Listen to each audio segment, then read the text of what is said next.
واش ممكن راعي غنم بسيط يولي واحد من أغنى رجال المغرب؟ قصة اليوم ماشي على الحظ، قصة على رجل بدا من والو، بدا من الفقر وخف وتعب وبنى إمبراطورية كيعرفها كل مغربي اليوم. بقى معايا حتى الآخر الحلقة باش تعرف شنو دار ميلود الشعبي وكيفاش رجل واحد قدر يبدل المعنى ديال النجاح في هذه البلاد. في عام 1930 في واحد القرية صغيرة قريبة من الصويرة زاد طفل سموه ميلود الشعبي.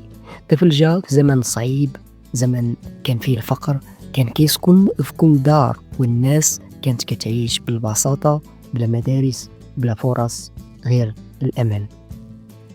ميلود ما قراش في مدرسة كبيرة، تعلم في المسجد ذاك الجامع الصغير ديال القرية، واللي كان بالنسبة ليه أول باب نحو العلم. طفل صغير كيرعى الغنم والماعز وكينظر للسماء، يمكن كان كيتخيل عالم آخر، عالم فيه الكرامة والفرص. كبر ميلود شوية وقال مع راسو ما غنبقاش هنا، خاصني نجرب حظي. شد الطريق لمراكش، خدم شوية، تعب بزاف وما لقى لا راحة لا رزق، ومن بعد مشى للقنيطرة وخدم كعامل بناء. كان كيشوف المعمار، الحديد، الطوب، وكل يوم كيتعلم حاجة جديدة. يمكن ما كانش عارف، ولكن هذاك اليوم كان بداية الحلم الكبير. من بعد سنين ديال العرق جمع شوية ديال الفلوس ودخل شراكة مع مجموعة ديال الشركاء الصغار في شركات مقاولة، وكان باقي ما وصلش ل20. خدم، تعب، فشل مرات كثيرة، ولكن ما وقفش. وفي عام 1964 دار أول مصنع ديالو ديال السيراميك والخزف، وبعد 4 سنين فقط بدا كيصدر الخارج للدول العربية والإفريقية.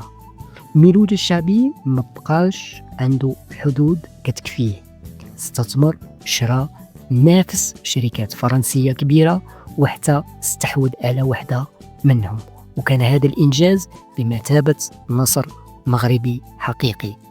ومن بعد دار مجموعة وسماها يينا هولينغ، اللي دخلت بزاف ديال المجالات، من مواد البناء للتغليف للكهرباء وحتى أسواق السلام، ودار فنادق رياض موغادور بلا كحول، إيمانا منه أن النجاح ما كيتعارضش مع المبادئ. وما وقفش هنا، دخل حتى العالم السياسة وخدم المغرب من البرلمان. 2016 رحل ميلود الشعبي وخلى وراه إمبراطورية آلاف الناس خدامين فيها، وخلى قبل من كل شيء دروس في الإيمان، في الصبر، وفي أن البداية ما كتحددش النهاية. ميلود الشعبي راعي البارح ومؤسس مجد اليوم، قصة مغربي آمن بنفسه وبنى الحلم ديالو حجرة فوق حجرة. كل أسبوع غنعيشوا قصة كتعلمنا نوقفوا، نحاولوا وما نستسلموش. تابع القناة وخلي روحك تستمتع بصوتها الحقيقي. السلام عليكم.